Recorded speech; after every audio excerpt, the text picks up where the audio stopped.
Imagine a man who commands respect in a room, medals on his chest, staff listening, an entire air base under his orders. He flies dignitaries. He attends ceremonies. He wears discipline like a second uniform. Now imagine that same man on a cold February afternoon in 2010, sitting alone in a small interrogation room in Ottawa. The camera is on. Two police investigators have hours of evidence. Outside, a town waits.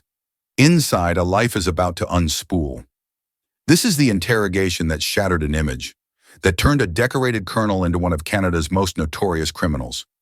This is the story of Colonel David Russell Williams and the 9-hour conversation that ended everything he'd built. By January 2010, investigators were chasing threads: missing women, strange break-ins, tire tracks in the snow, a pattern of theft and invasion that made little sense at first. Then the evidence narrowed: tire treads, boot prints, a vehicle seen near a missing woman's home. Those ordinary, mundane traces, rubber on snow, soil on soles, started to point to a single impossible suspect. A man who'd served his country with distinction. A man trusted by many. Police put the pieces together. The Ontario Provincial Police arranged a meeting, presented as routine, and Russell Williams agreed to come downtown. He arrived that day expecting questions. What he did not expect was how quickly the room would change. At first, the tone is almost friendly. Small talk. The investigators, trained to read micro shifts in posture, tone, hesitation, begin in neutral. The man who always led others now sits on the other side of the desk. The questions move from general to specific. The officers lay out what they have: boot impressions that match his footwear, tire treads that match his vehicle, and other traces that cannot be explained away. You can almost feel the temperature of the room drop as a commander's certainties begin to crumble. The forensic pieces are simple. In their simplicity, they are devastating. The investigators do not shout. They do not dramatize. They let the evidence do their work. Detective Sergeant Jim Smith and his colleagues shift gears with the skill of people who have practiced the quiet art of interrogation. They allow the subject to talk, to fill silences, to attempt explanations. Then when openings appear, they press. The technique is surgical. Present facts that he cannot deny, then follow the cracks. It is a psychological squeeze. When a person used to commanding others finds no foothold for a plausible denial, something changes.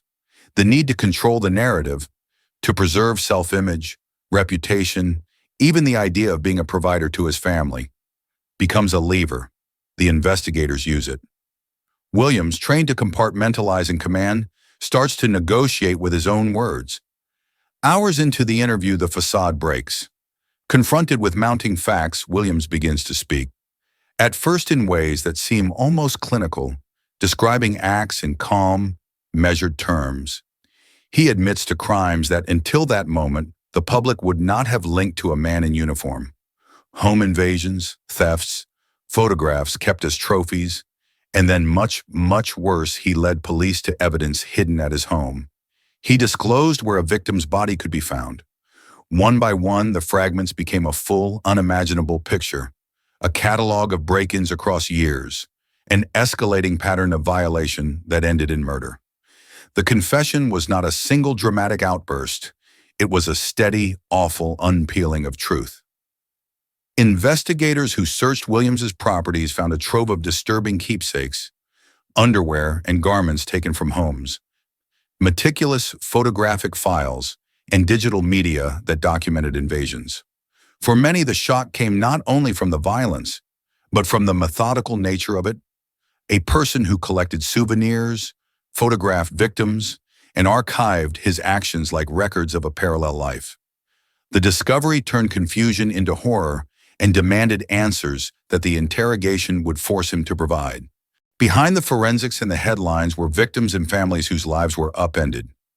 People with routines, jobs, friends, plans. Jessica Lloyd, a 27-year-old woman who vanished one evening, and Corporal Marie-France Comeau, a service member found dead in late 2009, became central to the unraveling. The interrogation didn't just solve a case on paper. It illuminated the suffering and the betrayals that those families had to live with. These are the faces and names the public could not forget. The Williams case rattled institutions. A trusted leader had abused his position and shaken public faith. The military stripped him of rank and honors. Communities and colleagues struggled to reconcile the person they thought they knew with the one the evidence revealed. And yet, in that small room, the most important transformation was personal and legal. The recorded admission that allowed investigators to close questions that had haunted other families, and to bring a measure of accountability that would otherwise take far longer, if it ever arrived at all. Listen for a moment to the anatomy of the interrogation, the human chess match that led from denial to confession. It starts with calm. The investigators present incontrovertible facts one by one. Then they let silence do its work. People instinctively prefer to fill silence. They rationalize, explain, minimize. That impulse can undo even the most disciplined. Williams' training had been to compartmentalize, to move through crises with detachment. But when confronted with relentless, specific evidence, the compartments failed to hold for viewers. The takeaway isn't a fascination with the perpetrator. It's a study in how truth emerges when careful procedure meets relentless fact. The bedrock of modern investigations is often simple: evidence plus patience. Williams pleaded guilty to multiple charges, including 2 counts of first-degree murder and dozens of other offenses. He was sentenced to life in prison with no chance of parole for 25 years, a sentence reflecting both the severity of the crimes and the societal need for justice. The revelations led to investigations into previously unsolved matters and forced institutions to look inward at how a predator could operate inside trusted structures. When the camera left that interrogation room, it left behind a changed world. The man in uniform was no longer a commander in the public's eyes. He had become a warning that evil can hide in familiar places, and that careful police work, diligent, patient, and methodical, can still bring darkness into the light. For those who sat in that room and those who watched the tapes later, the interrogation itself was not merely an instrument of law.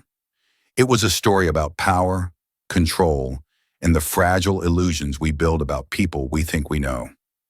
This was not only the interrogation of Colonel Russell Williams, it was the moment a community learned to ask harder questions about trust, about how we protect the vulnerable, and about how the simplest bits of evidence, when combined with perseverance and skill, can undo even the most carefully constructed lies.